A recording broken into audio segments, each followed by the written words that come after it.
सपना अमीर घर की बहू, आत्मविश्वासी और अधिकारपूर्ण। अजय सपना का पति, एक साधारण स्वभाव का इंसान। सुधा देवी अजय की मां, पारंपरिक महिला। सुमित सपना का भाई। अन्य पात्र, नौकर, पड़ोसी आदि। पहला भाग, कहानी की शुरुआत। सपना शादी के बाद ससुराल आई है। दृश्य 1, ससुराल में सपना का आगमन। सपना महंगी साड़ी और गहनों में लिपटी हुई है। अजय उसके बगल में खड़ा है। सुधा देवी सपना का स्वागत करते हुए, बहू तुम्हारा हमारे घर में स्वागत है। ये घर अब तुम्हारा है।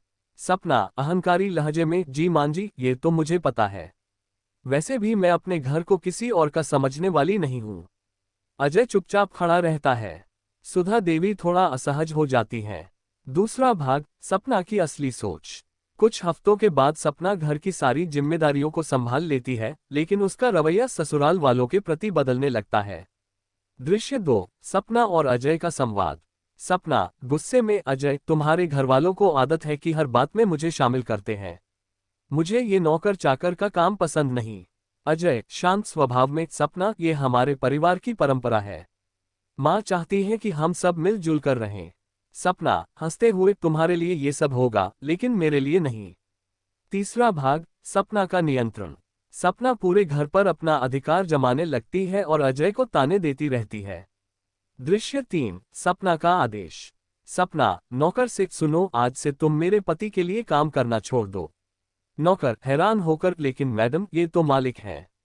सपना हंसते हुए, मालिक ये तो मेरे नौकर जैसे ही हैं। अब से अजय घर के छोटे मोटे काम संभालेंगे। अजय ये सब सुनकर चुप रहता है। वह सपना से बहस नहीं करना चाहता। चौथा भाग, अजय की हालत। अजय धीरे धीरे सपना के आदेशों का पालन करने लगता है। दृश्य 4, सुमित का सवाल। सुमित सपना से, दीदी जीजू को इस तरह क्यों ट्रीट कर रही हो। सपना आत्मविश्वास से, सुमित तुम समझ नहीं सकते, मुझे ये घर चलाना है और अजय को मेरी बात माननी होगी। पांचवा भाग, कहानी का क्लाइमैक्स। अजय अंततः अपनी आत्मसम्मान को पहचानता है और सपना को उसकी गलतियों का एहसास कराता है। दृश्य 5, अजय का विद्रोह। अजय सपना से, सपना मैंने तुम्हारे हर ताने को सहा है, लेकिन अब मैं तुम्हारा नौकर नहीं बन सकता। मैं तुम्हारा पति हूं और मेरा सम्मान करना सीखो। सपना हैरान होकर, तुम इस तरह मुझसे बात कैसे कर सकते हो। अजय गंभीर स्वर में, क्योंकि अब मैं अपने लिए खड़ा हो रहा हूं। अगर तुम मेरे साथ रहना चाहती हो तो हमारे रिश्ते में बराबरी होनी चाहिए। सपना को अपनी गलतियों का एहसास होता है और वह माफी मांगती है। अंतिम भाग, सुखद अंत। सपना और अजय का रिश्ता मजबूत हो जाता है। सपना घर में सबका सम्मान करना सीख जाती है। दृश्य 6, परिवार का पुनर्मिलन। सपना अजय और सुधा देवी के साथ हंसी खुशी समय बिताती है। सपना मुस्कुराते हुए, मां जी मैं आपसे माफी मांगना चाहती हूँ। अब से मैं इस घर को अपना घर मानूंगी।